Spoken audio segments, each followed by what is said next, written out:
नमस्कार साथियों। आज हम शब्द शक्ति का टॉपिक पढ़ने जा रहे हैं। शब्द शक्ति का टॉपिक पढ़ने से पहले हमें पहले शब्द का अर्थ का ज्ञान होना चाहिए कि शब्द किसे कहते हैं। तो शब्द को जानने के लिए पहले इसकी परिभाषा को जानेंगे हम। वर्णों के सार्थक समूह को शब्द कहते हैं। यानी शब्द का अर्थ क्या हो गया? वर्णों का सार्थक समूह है। वर्ण और वर्ण मिलकर क्या बनते हैं? शब्द बनते हैं। और वह समूह क्या कहलाता है? शब्द कहलाता है। इस शब्द को ध्यान में रखकर शब्द शक्ति को बनाया गया।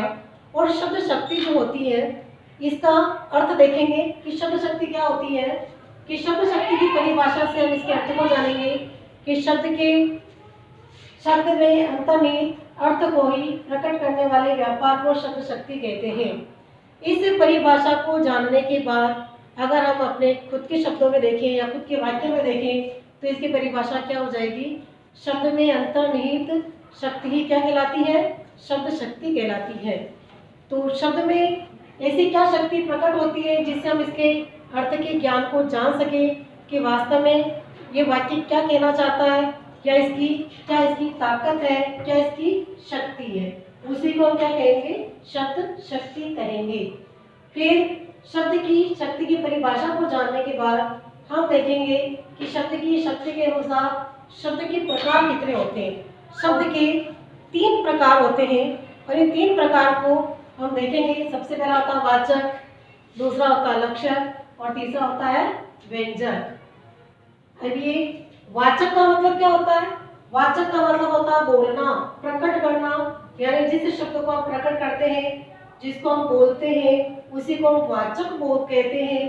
दूसरा होता है लक्षण। लक्षण का मतलब कि जब उसमें किसी के लक्षणों को बताया जाता है तो वह उसका अर्थ हम लेते हैं लक्षण से लेते हैं। तीसरा होता है व्यंजक, यानी कोई भी बात को व्यंग से अगर बताई जाए तो वहाँ पर इसका मतलब हम व्यंजक से लेते हैं। शब्द के 3 अर्थों को जानने के बाद इन्हीं 3 शब्दों के आधार पर शब्द की शक्ति को भी 3 भागों में बताया गया।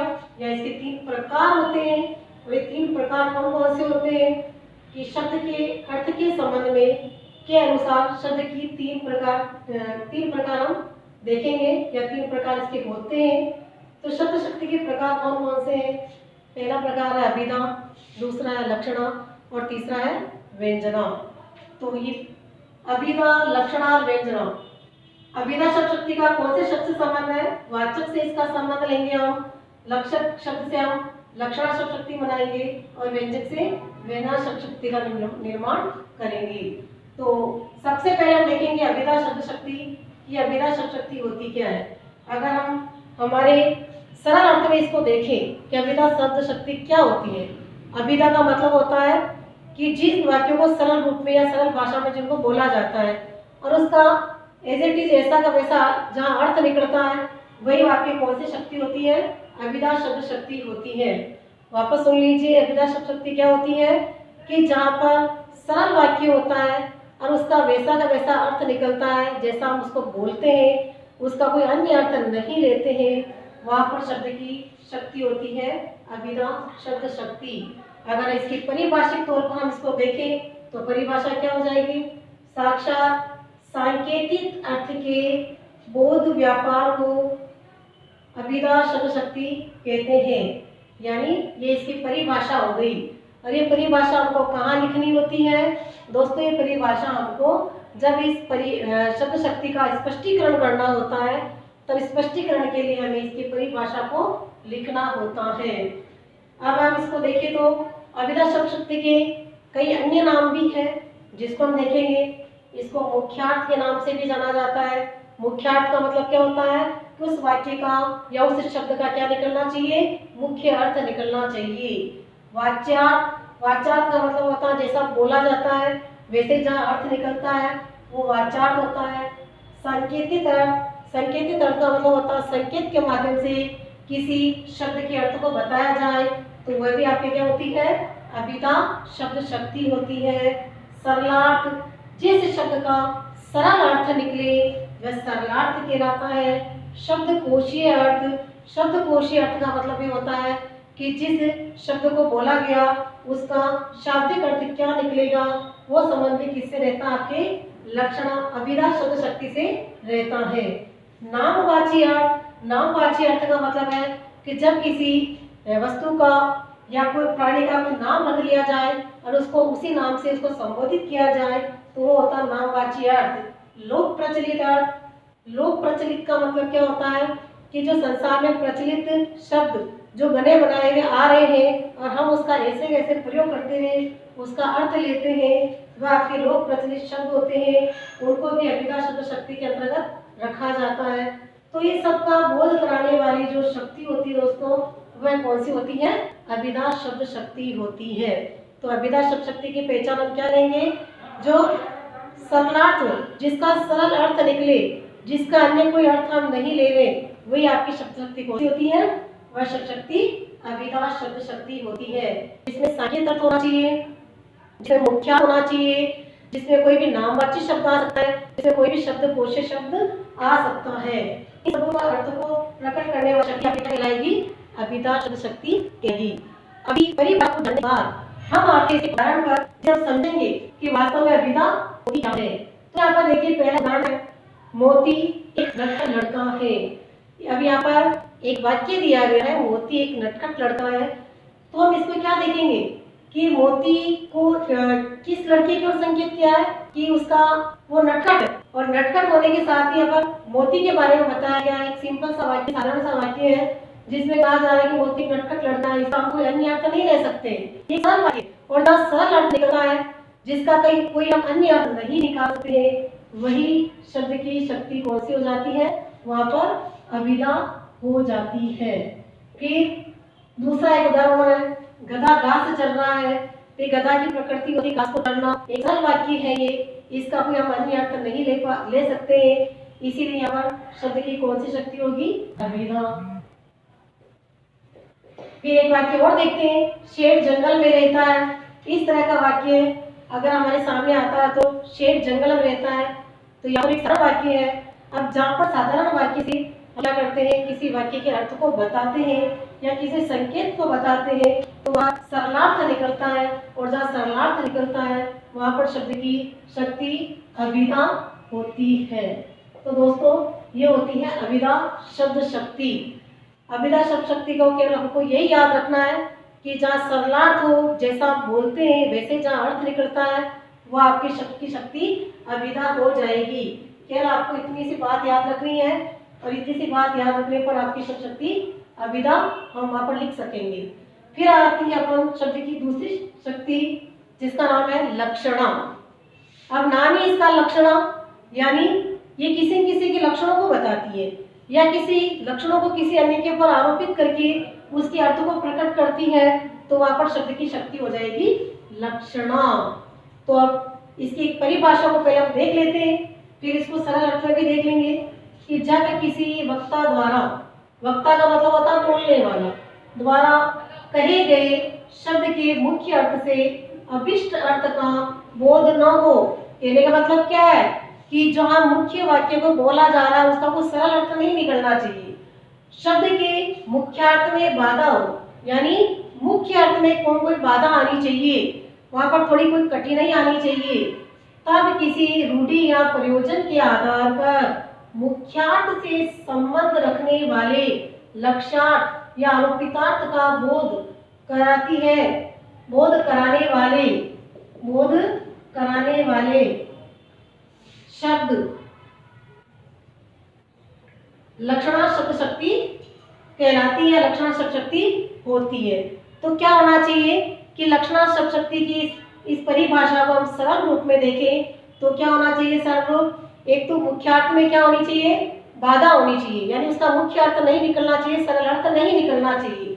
दूसरा इसके अंदर क्या देखेंगे, लक्ष्यार्थ, यानी इसमें किसी न किसी वाक्य में किसी न किसी लक्षणों को क्या किया गया होगा, लक्षित किया गया होगा। और आरोपितार्थ का मतलब होता है आरोप लगाना, या फिर किसी न किसी के लक्षणों को इसमें क्या किया जाएगा, आरोप लगाया जाएगा कि उसके जैसा है। ऐसा लक्षणों को बताते हुए क्या करेंगे, इस शब्द शक्ति को समझेंगे। तो यही होती है लक्षणा। अगर सरल रूप में देखें तो लक्षणा का मतलब क्या होता है कि ऐसे शब्द जहाँ पर क्या किया जाता है कि किसी भी व्यक्ति के लक्षणों को या प्राणी के लक्षणों को क्या किया जाता है, आरोपित कर दिया जाता है, और आरोपित करके क्या किया जाता है, उस शब्द शक्ति को प्रकट करके उसके अर्थ को देख लिया जाता है, वही होती है लक्षणा शब्द शक्ति। अब लक्षणा शब्द शक्ति को जानने के बाद हम इसके उदाहरण से समझेंगे कि उदाहरण क्या कहना चाहता है, उसी से आप देख सकेंगे कि वास्तव में लक्षणा शब्द शक्ति क्या है। तो देखते हैं कि उदाहरण हम राजस्थान जाग उठा, ये पहला उदाहरण है। अब राजस्थान जाग उठा एक साधारण वाक्य हो सकता है क्या? जी नहीं, कोई राजस्थान कोई व्यक्ति नहीं है, कोई प्राणी नहीं है, कोई सजीव नहीं है जो कोई जाग जाएगा। या राजस्थान किससे लिया गया? राजस्थान हमारा राज्य है और उस राज्य के रहने वाले लोगों से इसका अर्थ लेंगे, यानी राजस्थान जाग उठा, कोई राजस्थान व्यक्ति प्राणी न होकर राजस्थान में रहने वाले वासियों से इसका अर्थ लेंगे, और अर्थ लेते हुए हम कहेंगे कि राजस्थान के वासी या राजस्थान के में रहने वाले सभी लोग क्या हो चुके हैं? जागरूक हो चुके हैं। इसी से हम इसका अर्थ लेकर क्या करेंगे? यहाँ पर लक्षणों को आरोपित करेंगे। इसीलिए यहाँ पर शक्ति कौन सी शक्ति हो जाएगी? लक्षणा शब्द शक्ति हो जाएगी। यहाँ पर क्या हो रहा है? यहाँ पर मुख्यार्थ में क्या आ रही है? बाधा आ रही है, ये एक सरल वाक्य नहीं है। और दूसरा यहाँ पर क्या किया जा रहा है कि जाग उठा, यह जाग उठा एक लक्षण है और लक्षणों को यहाँ पर राजस्थान के ऊपर आरोपित किया गया है। तो राजस्थान व्यक्ति प्राणी न होकर यहाँ पर क्या लिया गया? राजस्थान के वासियों से इसका अर्थ लिया गया, इसीलिए यहाँ पर लक्षणा शब्द शक्ति होगी। ये इसका एक उदाहरण हो गया। एक उदाहरण और है, उससे भी हम इसको समझ सकते हैं। मोहन ने कहा मेरा नौकर तो गधा है। आप देखिए यहाँ पर मोहन क्या कह रहा है? अपने नौकर के बारे में बता रहा है। नौकर को कौन से लक्षणों से आरोपित किया? गधा के लक्षणों से, यानी गधे के लक्षण से इसको आरोपित किया है। तो यहाँ पर एक सरल वाक्य नहीं हो सकता है। यहाँ पर नौकर के बारे में बताया जा रहा है और नौकर के ऊपर गधे के लक्षणों को आरोपित किया गया है। तो गधा यहाँ पर क्या है? गधा होता है चौपाया जानवर। यहाँ चौपाया जानवर से इसका अर्थ न लेकर क्या बताया गया कि चौपाया जानवर के लक्षणों को क्या किया गया? नौकर के ऊपर आरोपित कर दिया गया। तो वास्तव में नौकर गधा तो है नहीं, चौपाया जानवर है नहीं, लेकिन गधा क्या होता है? अपनी आदत से या अपने लक्षणों से कैसा होता है? मूर्ख होता है। तो यहाँ पर मोहन का कहने का मतलब है कि मेरा नौकर तो क्या है? मूर्ख है। यहाँ गधा कह दिया गया उसको, यानी गधे के लक्षण मूर्खता से हम जोड़ते हैं, इसलिए यहाँ पर शक्ति की कौन सी शक्ति हो जाएगी? यहाँ पर शक्ति हो जाएगी लक्षणा। यहाँ पर भी लक्षणा हो जाएगी। लक्षणा लिखने के बाद हमको क्या करना होता है? इसका स्पष्टीकरण भी देना होता है, और स्पष्टीकरण के लिए हम इसको क्या कहेंगे? इसको थोड़ा स्पष्ट करके लिखेंगे कि यहाँ पर गधा शब्द जो है क्या बताया गया? एक साधारण वाक्य ना होकर, एक साधारण शब्द ना होकर यहाँ पर क्या किया गया? चौपाई जानवर के लक्षणों से इसको आरोपित किया गया है नौकर के ऊपर, इसीलिए यहाँ पर क्या हो जाएगा? लक्षणा शब्द शक्ति हो जाएगी। फिर लेते हैं हम तीसरा उदाहरण, राधा तो मेरी गाय है। अब यहाँ पर राधा कोई गाय नहीं है, या राधा कोई गाय नहीं है। यहाँ पर क्या किया गया? राधा के ऊपर गाय के लक्षणों को क्या किया गया? आरोपित किया गया। यहाँ पर मेरी गाय का मतलब किससे लेंगे? मेरी का मतलब होता है सीधा साधा भोला वाला। तो यहाँ पर क्या किया गया कि राधा अपने स्वभाव से कैसी है? भोली वाली है, सरल स्वभाव वाली है। जैसे गाय भी क्या होती है? अपने स्वभाव से सरल होती है, सीधी सादी होती है। तो यहाँ पर राधा के ऊपर गाय के लक्षणों को आरोपित करके इसको नीली गाय के रूप में संबोधित कर दिया गया। जहाँ लक्षणों को आरोपित किया जाता है वहाँ पर शब्द की शक्ति हो जाती है लक्षणा शब्द शक्ति। लक्षणा शब्द शक्ति को जानने के बाद हम लक्षणा के प्रकार होते हैं उसको भी देखेंगे। तो अधिकतर ये भी पूछा जाता है कि लक्षणा के प्रकार कितने होते हैं? तो लक्षणा के दो प्रकार होते हैं, एक होता है रूढ़ा लक्षणा और दूसरा होता है प्रयोजनवती लक्षणा।